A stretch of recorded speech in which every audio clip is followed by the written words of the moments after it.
Je suis le bon berger qui donne sa vie pour ses brebis.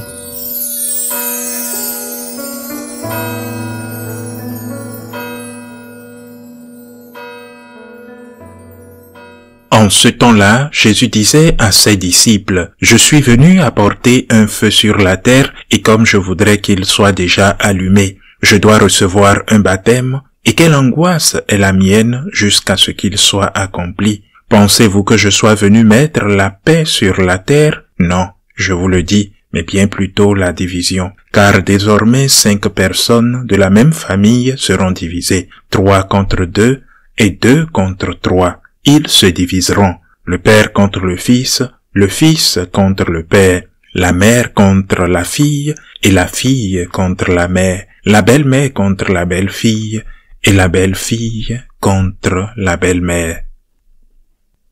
Acclamons la parole de Dieu. Notre Seigneur n'est pas venu sur la terre pour faire du tourisme spatial comme quelqu'un possédant de vastes biens qui décide un jour de visiter une ferme isolée. Le Seigneur est venu sur la terre parce qu'il aime l'humanité, parce qu'il aime chacun d'entre nous. Il est venu sur la terre pour nous faire connaître qui est Dieu, la plénitude de la révélation. Il est venu sur terre pour nous sauver, mourir pour nous et nous donner la certitude absolue de la vie éternelle. C'est pourquoi il est venu sur terre, pour nous sauver, pour nous enseigner, pour mourir et ressusciter d'entre les morts. La tâche n'était pas facile, rien mais surtout cette mort terrible par laquelle il s'est sacrifié pour nous. Et pourtant, il parle d'urgence, de vouloir subir ce baptême qui était le baptême de sang. Et pourquoi? Parce qu'il nous aime, il avait un besoin urgent de sauver une âme, de nous sauver nous, sans parler de millions d'autres âmes qu'il a envie de sauver.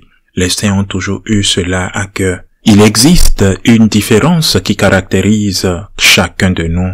Chacun de nous a sa personnalité. Et face à un problème, certains se demandent « Pourquoi devrais-je le résoudre ?» Laissons quelqu'un d'autre le résoudre. Laissons le gouvernement le faire. D'autres, confrontés au même problème, se demandent « Pourquoi ne devrais-je pas le résoudre ?» C'est ce qui fait la différence. Certains diront « Pourquoi devrais-je me compliquer la vie ?» D'autres diront « Pourquoi ne devrais-je pas me compliquer la vie ?» La différence entre eux, c'est l'amour. L'amour qui a ému. Par exemple, Sainte Thérèse de Calcutta. Combien dans cette ville d'Inde ont vu des mourants abandonnés dans les rues, dévorés par les rats, et de leurs vivants picorés par des corbeaux. Combien ont vu cela? Combien ont senti l'odeur nauséabonde de leur chair en décomposition? Elle était déjà religieuse, consacrée à Dieu, et faisait un excellent travail d'éducation des filles dans l'école de sa congrégation à Calcutta. Mais elle a vu cela et s'est demandé, est-ce que je fais déjà bien les choses? Pourquoi devrais-je me compliquer la vie avec ça? Mais elle pourrait aussi se demander, pourquoi pas? Et c'était extrêmement difficile pour elle. C'était de l'amour pour les inconnus qui ne trouvaient pas la main pour leur donner un peu d'humanité dans les derniers instants de leur vie, mais que Dieu avait placé là pour elle. Je me souviens d'être allé au centre pour malades du sida dirigé par les religieuses de Mère Teresa à Madrid. Et je l'ai fait pendant 2 ans. J'ai passé de nombreuses nuits avec ces malades, car les religieux n'étaient pas là la nuit. Elles avaient besoin de bénévoles. Je parle des malades. De bénévoles pour prendre soin des malades pendant la nuit. J'admirais l'amour de ces femmes, le service qu'elles offraient. Et pourquoi le faisaient-elles?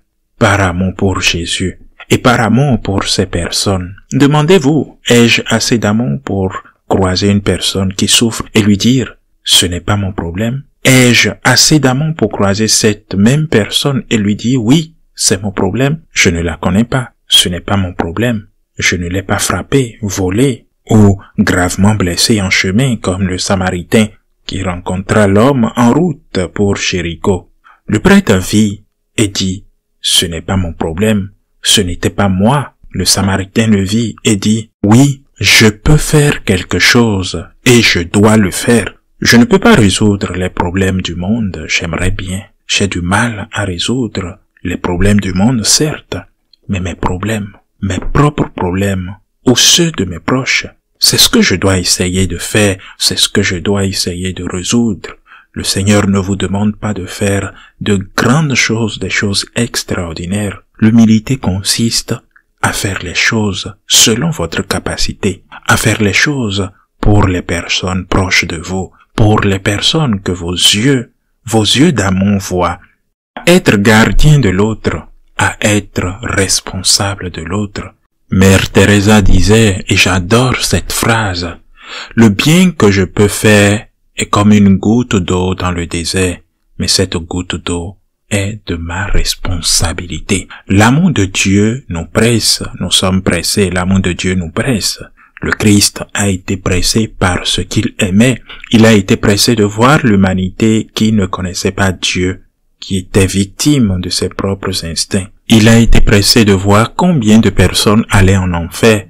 Il a été pressé de nous sauver. Il a été pressé de nous enseigner le chemin de la vie.